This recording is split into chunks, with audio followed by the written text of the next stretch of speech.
A jeśli się chce, to trzeba zrobić i poszło mordo, dawaj!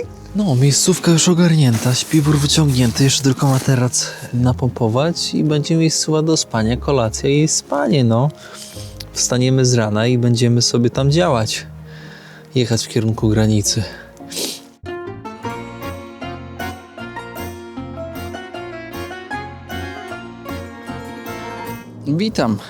Witam serdecznie, ale od tej czapki z wełny jaka głowa mnie troszkę, że tak powiem, swędzi. Do fryzjera w poprzednim odcinku nie udało się dotrzeć, więc się nie udało, takie jest życie. Pieniędzy się nie udało wymienić, zatem i noclegu w hostelu nie ma, bo pani się nie zgodziła przyjąć dolary. Moi drodzy, na obecny moment to nic się nie udaje, więc zaczynamy nowy odcinek. Zobaczymy, czy coś w tym odcinku się uda zrobić. Jesteśmy w Kidnasapie. Gorod. Nie wiem, jak on się nazywa. Za mną jest kolejny pomnik upamiętniający poświęcenie żołnierzy Związku Radzieckiego w walce z Niemcami, czyli II wojna światowa. Moi drodzy, zaczynamy zmagania w kierunku granicy z Estonią. Zostawcie łapeczkę, komentarz i podajcie odcinek dalej, a tymczasem ja osobiście wypatruję miejsca na nocleg, na namiot. Cyrkiewka. Nie będę już zachodzić, bo czasu nie ma. Jak widzicie, słońce jest dość nisko, więc trzeba szybko się zabunkrować gdzieś tutaj. Może w takim pałacu można by było. No uwaga z drogi, bo zaraz rozjadę. Ekateryński Sobor z XVIII wieku. Proszę. Co tu jeszcze mamy? Tu jak przeszliśmy, to jest muzej. To jest muzeum jakieś. Jak ja bym zaczął zwiedzać te wszystkie muzea na swojej drodze,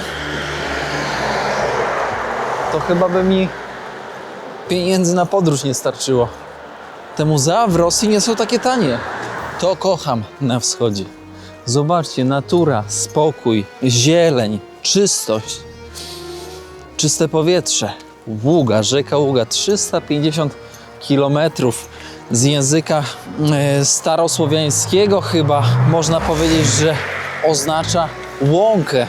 Zobaczcie sobie, nie jestem pewny co do tłumaczenia, ale tak mniej więcej gdzieś tam jak czytałem sobie o tym mieście, to mi wpadło. Jakiś syf tutaj chyba idzie. No zobaczcie, coś tutaj takiego białego. Nie jest to naturalne. Tam jakiś zamek. Powiem wam tak, no wylotówka iście przednia, bo namiot to ja nawet mógłbym postawić już tam. I nie ma w tym nic złego, w sensie ja w tym złego nic nie widzę. Bo w życiu najważniejsze, żebyś ty się dobrze czuł, a nie ci co patrzą. Kierowniku, już zdecydowany. Boiska do gry w siatkę. Nie ma ludzi zbyt dużo, tam ktoś się buja. Jest zbyt zimno, żeby się bujali ludzie tutaj. No będzie przymrozek przy gruncie, to już wiadomo. Nie ma co ukrywać. Zaraz rozstawimy nocleg. Elegancko w tym projekcie. Pierwsze nocowanie pod namiotem. Aż naprawdę, aż mi jest przyjemnie w ogóle na samą myśl. Może trochę zmarznę, może nie, ale mam kalesony w plecaku, więc zarzucę. Gadajcie co chcecie. Lepszego momentu na spróbowanie swoich zdolności rybackich chyba nie będzie. Na rzece Łudze. Mam tutaj haczyk, mam tutaj żyłkę. Jak złowię, słuchajcie, tak w korek włożyłem, nie? Żeby tutaj w palec. Mam blaszkę, na blaszkę będę łowił. Blaszka, żyłka, haczyk. Jak coś złowię, rozpalam ognisko, ładujemy rybę na kolację. To będzie na bogato. O. No zobaczymy, co z tego wyjdzie. Tu plecak zostawię. Jak ktoś przyjdzie ukraść, no to mu szybciej go dogonię, niż on pomyśli o tym, że coś z tego plecaka będzie w stanie wyciągnąć. Taka jest prawda. Co wy myślicie, że ja bym tak dopuścił do kradzieży swojego plecaka? Muszę kijek znaleźć, żeby zawiązać żyłkę na kijku, trzymać sobie kijek w dłoni, nawinąć na kijek żyłkę, a może i nie muszę, może na krętce mogę to trzymać. Ty, ale haczyk taki porządny. Zaraz wam pokażę. Ty, ten, kto się zajmuje wędkowaniem, no to pewnie ostro. On, no widzisz, jak haczyk tak wbijesz, mordo, to go tak nie wyciągniesz, mordo. I teraz pytanie. Bo ja wziąłem z obciążnikiem haczyk i bez obciążnika z blaszką. No właśnie, mordo. Jest. Patrzcie na to. Nie, żebym się chwalił, ale ładna blaszka. Złota. Jak masz blaszkę, to nie trzeba mieć żadnej przynęty, a zresztą chleba by mi było szkoda, bo co ja będę jadł? No więc po prostu na zwyklaka wezmę tutaj, zaraz zawiążę tą blaszkę na żyłkę i lecimy spróbować. Kilka rzutów się zrobi, zobaczymy jak to wyjdzie. Fajne, podoba mi się. Jak ja złapię na żyłkę i na blachę... Ty, taka duża ryba? Co to jest tutaj przy brzegu? Nie, to jakieś glony. Kurde, jak ja złapię tak zwane szczęście pierwszego, to będzie. Ja na stanowisku. Widać mnie czy nie widać? Trochę odwinę. Ty, a ja mam do was takie pytanie. Czy w Rosji trzeba mieć kartę wędkarską, czy nie trzeba mieć karty wędkarskiej? I jaką rybę ja tutaj mogę złowić? Pewnie jakiegoś okonia, co? Może jakiegoś suma, to nie wiem. Znaczy, bo wielkość haczyka chyba też nie ma większego znaczenia. Można złapać i dużą, i małą rybę. Pytanie tylko, czy ja to wyciągnę w razie czego. A tak o... jaki dźwięk, mordo! Nie, więcej mordo, więcej tego, więcej żyłki daj. Ale w Senegalu, jak oni łowili, to oni tak dużo żyłki nie dawali. Z blaszką jest problem taki, już wam mówię jaki, że blaszka idzie na dno. No nie, za blisko, to 3 metry. Mordula, tu trzeba rozwinąć, tu trzeba skrzydła, że tak powiem, rozłożyć, wędkarskie. Ty, ja sobie tak pomyślałem, że sobie połowię. Wiecie dlaczego? Bo ja po prostu tutaj nie mam już nic do roboty. Do miasta nie pójdę, bo widzieliście jak wygląda miasto. Namiot zaraz będę rozkładać. A jeśli się chce, to trzeba zrobić i poszło, mordo, dawaj! Cicho.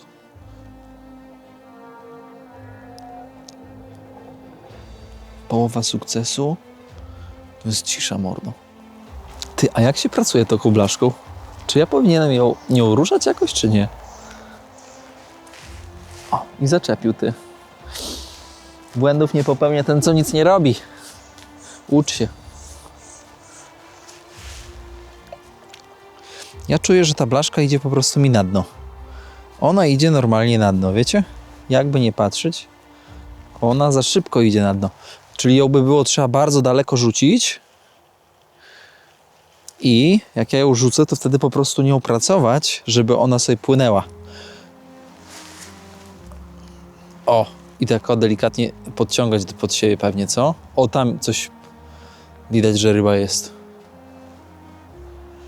Plecak sobie tam leży, ale faktem jest, że to jest w ogóle, wiecie, wodka. Mam nadzieję, że nie będzie dzisiaj żadnych schadzek, no bo jest zimno, więc nie ma co tutaj zamarznąć, nie? Latem to by była lipa tutaj, bo tutaj by była cała masa ludzi. Ale teraz jest spoko. Plus dla mnie. Coś tam jest na haku. Czekajcie. Wyciągam. Sprawdzam, jakiś smród się przyczepił, ty. Kurczę. To jest jakiś glon. Słuchajcie, no nie idzie mi tutaj łowienie, ale mam wsparcie. Mam wsparcie. Chłopaki mi przyszli pomóc. Тихо. Tu, здесь. Это хлеб. Słuchajcie, zobaczcie, co się udało złapać. Это крючок. O, jaki ten. Это крючок. Kruciok taki tego. Можно я его Biryty съем? dla was. Tylko pomaleńku. Это нужно забрать. No, nie, zdjęć pomaleńku. O, daj. Вот, текст. No, Он поймал. Ростик, дай, я. pomaleńku. Padarok. Что случилось? Мы это выловили поплыло. Ryba złapana prawie. Do свидания! Nyszczo! Dobra, ja kończę na dzisiaj. Chłopaki już tutaj uciekają. Noc, jak widać w obiektywie, blisko. Chłopaki do mnie mówią tak: jak znajdziesz coś cennego, to jest twoje, a jak znajdziesz coś słabego, że za małe pieniądze to jest nasze. Ja mówię, dobra, spoko, ten haczyk im oddałem, więc dzisiaj bez ryby. Jeden 13 lat, drugi 8. Sobie tak o kurczę łażą, nie? Z koleżankami jeszcze tutaj po rewirze. Miejscówka taka. No nieopodal tego mostu, tak sobie wykminiłem, że nie będę tam bliżej, wiecie, stawał. Tylko sobie tutaj gdzieś w lasek bardziej wejdę i tutaj sobie postawię rezydencją. Pewne jest to, że nad ranem będzie po prostu tutaj bardzo zimno. Już jest zimno, już jest tak, wiecie, już jest tak no nieprzyjemnie. No ale to nic.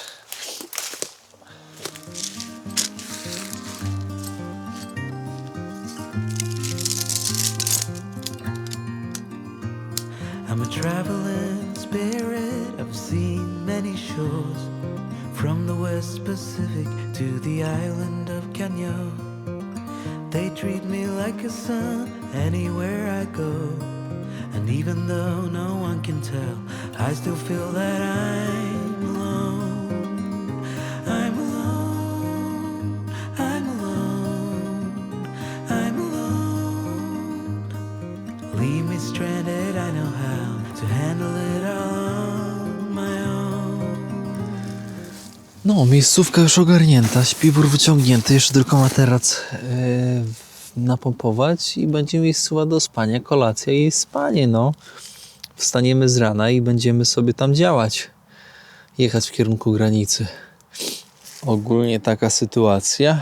Zobaczcie, tutaj jest namiot, tutaj jest rzeka, tutaj po prawej stronie jest cerkiew, ten chram, który mijaliśmy, a tutaj jest most i droga i wylotówka na granicę z Estonią, więc jak widzicie nie jest źle, nawet bym powiedział jest bardzo dobrze, więc zapraszam do namiotu na kolację.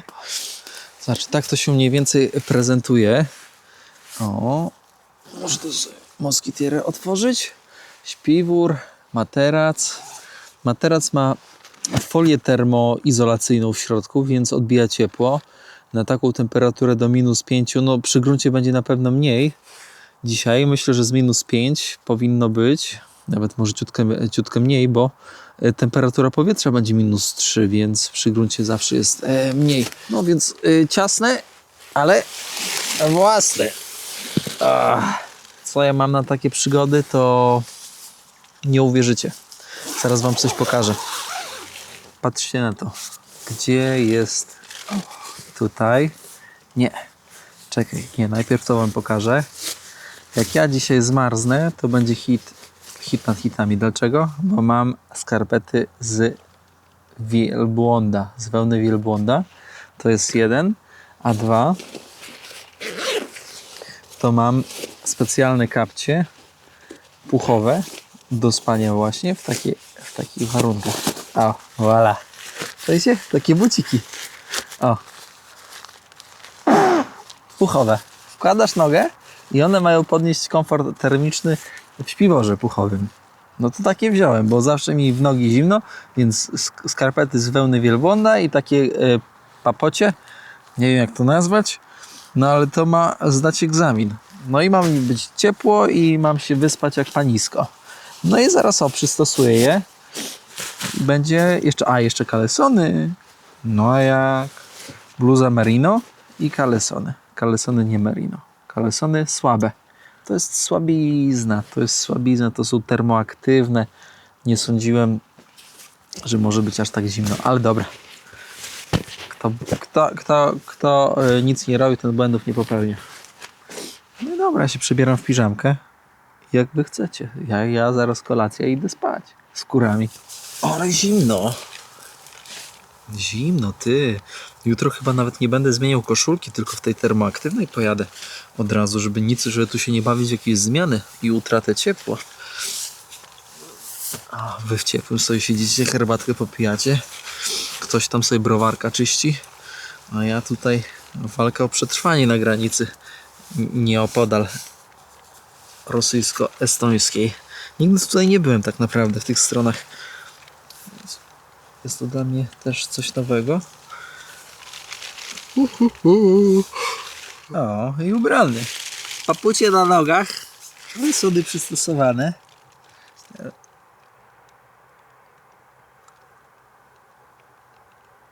Gości mamy?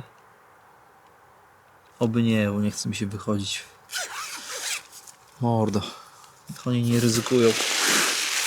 Człowiek przemarznięty i głodny jest najgorszym człowiekiem. Zwłaszcza głodny. O, bułeczka. Taka ojejku. Możecie mi zazdrościć. Co tam wasza herbata? Gdzie jest ten serek przepysznie wyglądający? Violetta. Pozdrawiam wszystkie Violetty. Serek tworożny. Twarogowy. No, ładnie. Ładnie pachnie. Bardzo ładnie pachnie. Taki aromatyczny. Ale w stopy od razu ciepło. Niby takie bajery, a słuchajcie, naprawdę dają radę. Te buty dodatkowe z puchu, one ważą 40 gram. 40 gramów. Kurczę, zjadłem cały serek, cały chleb. Nie pomyślałem o tym, co będzie jutro. Ale jak to mówi pewne porzekadło, carpe diem. Carpe diem. Żyj chwilą. Jutro będzie jutro. Najgorzej jak na tej granicy będzie trzeba stać 8 albo 10 godzin. No ale zobaczymy. Może to już nie jest aktualne. Oby. Żegnam się z wami. Słyszymy się za dosłownie 2 minuty. I co? No i będziemy kontynuować. Ja będę wtedy wstawać i się próbować ogarnąć z tego lasu.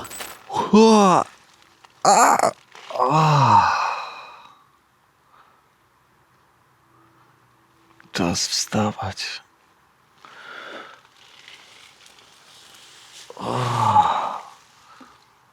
Która godzina? Ale zimno było w nocy. Ale było zimno. 10:08. No beka.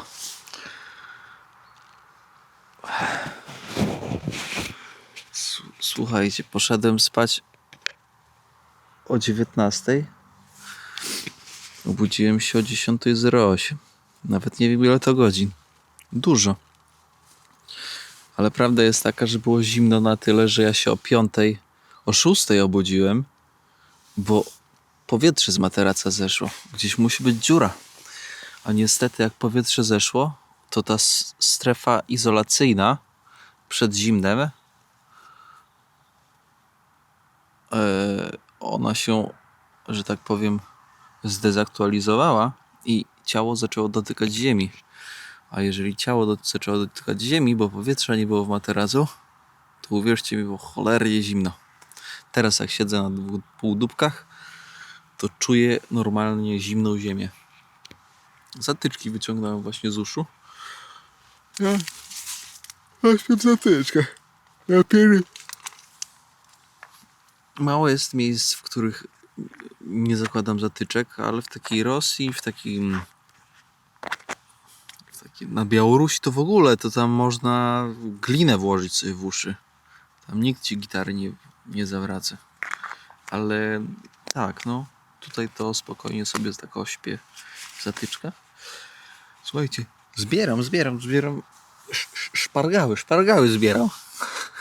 Ale kurde, człowieku, powietrze spuść. Kierowniku. Dobra, trzeba się zabierać z Rosji. Słuchajcie, a może wypadałoby zrobić też podsumowanie, że to może nie będzie ostatni odcinek, tylko ostatnim odcinkiem będzie podsumowujący odcinek. Zbiorę najczęściej zadawane pytania. Może w tym odcinku dajcie jakieś pytania. To też może gdzieś tam się w przyszłości odpowie na nie. Oj, spokojnie, rezydencja. Ty, a mokra, tak się para wodna skropliła. No więc może to nie będzie ostatni odcinek. W Iwanogrodzie zrobię podsumowanie. Połazimy sobie, pochodzimy, popatrzymy. Ja tam sobie odpowiem na szybko, zobaczę. Tak, to się nam najczęściej pytania powtarzają. I tak będzie dobrze. Dobra, ty zbieram się, no. Się rozgadał, wstał, rozgadał się. Spał tam z 50 godzin. Wieku, wstawaj. Ludzie już do roboty poszli. Życie prześpisz. No ciekaw jestem, kierowniku, czy jakieś wilki przyszli. Przyszli, zjedli. Muszę się trochę pomęczyć. Bada kierownicza. Jest tak świeżo. Jest tak duży poziom wilgotności. I jest tak zimno. I teraz pytanie, jak się ubrać, żeby nie stracić ani stopnia Celsjusza ciepła? No nic, trzeba wszystko teraz zakładać na się w kalesonach. Dzisiaj będę popierdzielał. Nie ma innej opcji. Szefie, przyjacielu nasz kochany. Się zabunkrowałeś tutaj? Ojajaj. Dawaj buty, mordo, najwięcej ciepła to przez stopy ucieka. Ale zimno było. O 6, jak już to powietrze zeszło mi, no to nie było ciekawe. To już można powiedzieć, to była walka o przetrwanie. A nie często się walka o przetrwanie zdarza w życiu. Słuchajcie, żyjecie. Tyle tak wygodnie, że wy o przetrwanie to ja nie wiem, chyba w dzieciństwie ostatni raz walczyliście. No taka jest prawda. Człowiek nie jest przyzwyczajony do walki o przetrwanie. Jest to coś niestandardowego. Trzeba wyjść poza strefę komfortu. A dobrze jest wychodzić poza strefę komfortu, tak wybijać się z tego rytmu życiowego. Trochę filozof ze mnie, ale akurat w tym momencie to bez dwóch zdań rację mam. Dobra, kierowniku, coś w krzyżu, że tak powiem, zostało. Oj. Poranna rozgrzewka. Podciąganie na spodnie. Przepraszam, bo tak na wizji wyszło. To nie było zamierzone. Hop. I już jest kultura. Podciągania na... Kurde, no nie ma warunków, mordo. Nie ma tutaj w ogóle jak złapać. Raz, 2, 3. Dobra, trochę oszukane. Dobra, zbierajcie namiot. Ja spałem, wy zbierajcie. Musi to być jakoś podzielone muszą być podzielone te że tak powiem, obowiązki.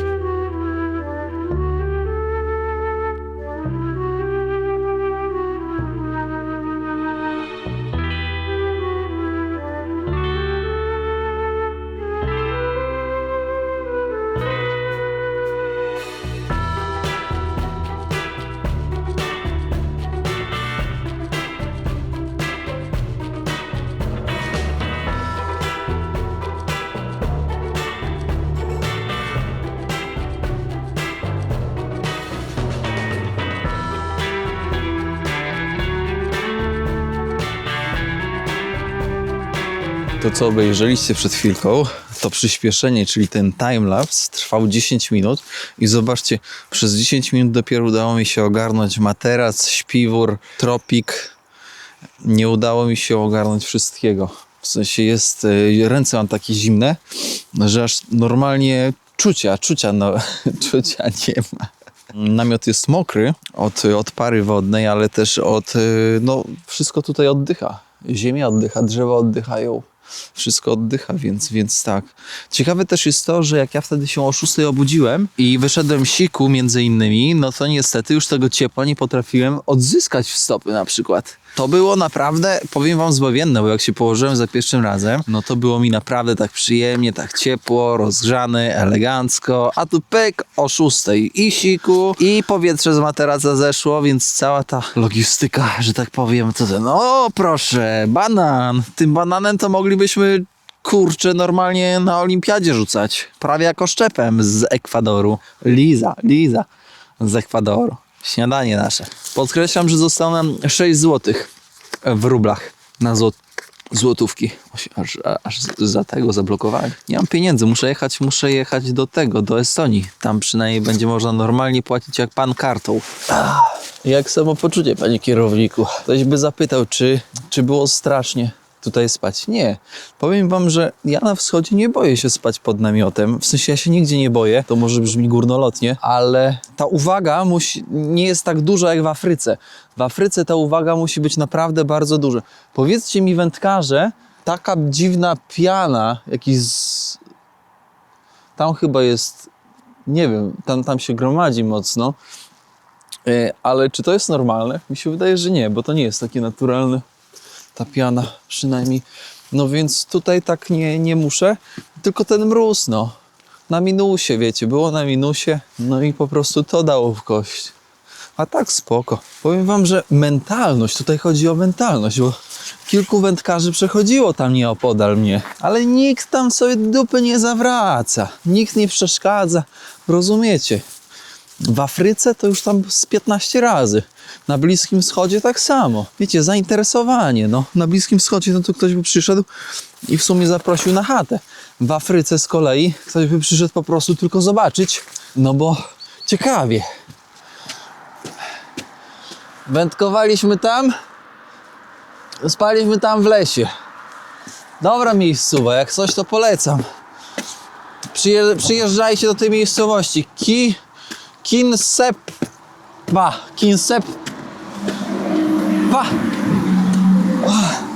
Nie pamiętam. Co ja? Geograf? Teraz, moi drodzy, kciuka trzeba wystawić i złapać stopa. Rosza Pamiati. Działo polowe. Słuchajcie, to jest starego typu działo polowe z 1902 roku, jeszcze za Imperium Rosyjskiego, które było później, moi drodzy, stosowane przez Armię Czerwoną. To jest bardzo ciekawa konstrukcja. I teraz wyobraźcie sobie, niby prosta, ale na tamten czas skomplikowana i zmieniająca zasady gry. Dlaczego?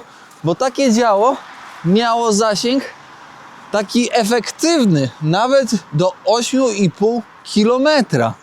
A to naprawdę robi wrażenie. I teraz wyobraźcie sobie, II wojna światowa, a macie takie działa, które strzelają na 8 kilometrów. Dacie wiarę? W Sankt Petersburgu projektowano i robiono. Kozak. Robi wrażenie. No to już jest relikt przeszłości. Ciekawe, że takie rzeczy na wylotówce. Dobra, jednak się delikatnie cofnę. Stanę sobie tutaj. Będę machać aż do skutku. Pan idący z tyłu wsparł tak zwanym dobrym słowem i powiedział, że tutaj i tak ci się nikt nie zatrzyma. Dziękuję, miłego dnia. Ewakuacja, no. Zrezygnowałem z łapania tam, bo niestety jakoś słabo szło. W sensie w ogóle nie szło. Idę z buta. Nie wiem, tutaj niby jakieś autobusy jeżdżą, ale niestety nie widać tych autobusów. Jakiś numer 51. O, numer 51. Kawkę z ciastkami sobie wcina. Czy to miejsce do łapania będzie lepsze? Nie wiem. Ale dobra, staję tutaj. Ty, a patrzcie, jakie tutaj wszędzie takie płoty z takiej dachówki. Blachy dachowej. Zobaczcie, no nie zobaczysz. Wszędzie pozasłaniane.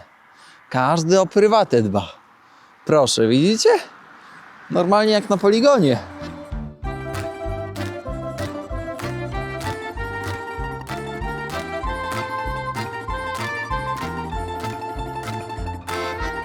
Słuchajcie, jesteśmy na pierwszym punkcie kontrolnym.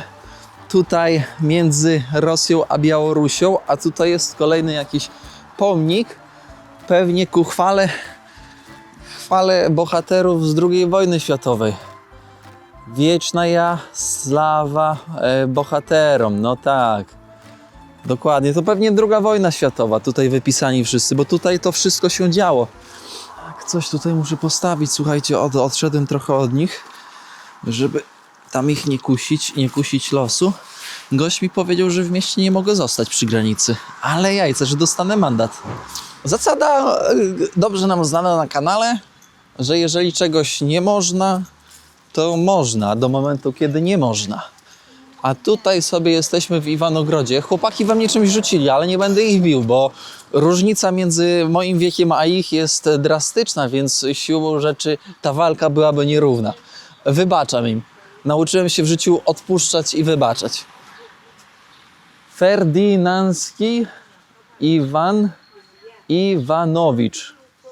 1900-1977. No to brał tutaj udział w tym, w II wojnie światowej.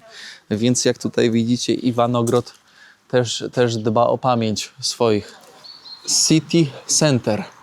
Czyli tutaj sprzedają różne rzeczy. Zobaczcie, jakie piękne mozaiki na wejściu już. O, ależ, no cudo. Powiem wam, że nawiązanie do przeszłości jest naprawdę czymś ciekawym. No tutaj, słuchajcie, rzeczy sprzedają, o tak o nie będę wchodzić, tylko pokażę wam z daleka. Przejdźmy tutaj bardziej. Tutaj się całe życie rozkłada. Iwanogorod jest tak podzielony na lewą stronę i na prawą stronę. Prawa strona jest bardziej mieszkalna, lewa strona jest bardziej, powiedziałbym, taka administracyjna, może w ten sposób jakoś to tak nazwać. Słuchajcie, z tego miejsca będziemy kończyć. Będziemy kończyć odcinek. Czas antenowy nam się kończy. W kolejnym odcinku będzie podsumowanie Rosji. Dlaczego? Dlatego, że to jest dobra forma, która pozwala troszkę lepiej zrozumieć to, co się wydarzyło, to, co, moi drodzy, miało miejsce, jakieś spostrzeżenia na bazie kilku pytań wybranych z pododcinków, które najczęściej się pojawiały. Tak, czytam wasze komentarze, nie zawsze mam czas, żeby na nie odpisać, ale śledzę. Więc odpowiem wam na te kilka pytań w tym podsumowaniu, w kolejnym odcinku, żebyście mogli lepiej zrozumieć właśnie ten kraj, ale też w międzyczasie, jak będę go kręcić, to będę sobie chodzić po Iwanogorowsku. No chyba, że mnie, wiecie, że tak powiem, złapią i powiedzą, że lipa i lipa. No to nie zrobię tego odcinka. Ale plan taki jest, więc słuchajcie, zostawcie łapeczkę, komentarz i podajcie odcinek dalej. Ja tymczasem się zabieram za zrobienie tego podsumowania i dzisiaj będę pewnie przekraczać, chciałem powiedzieć, lotnisko, granicę z Estonią. Mam nadzieję, że pójdzie sprawnie. Latem czas oczekiwania 10 godzin, teraz niby troszkę krócej, do 4-5 godzin. No zobaczymy, jak to się poukłada. Więc bardzo dziękuję za wszystkie reakcje pod odcinkiem, kłaniam się nisko i pozdrawiam was serdecznie z przedostatniego, jak się okazało, odcinka właśnie z Rosji.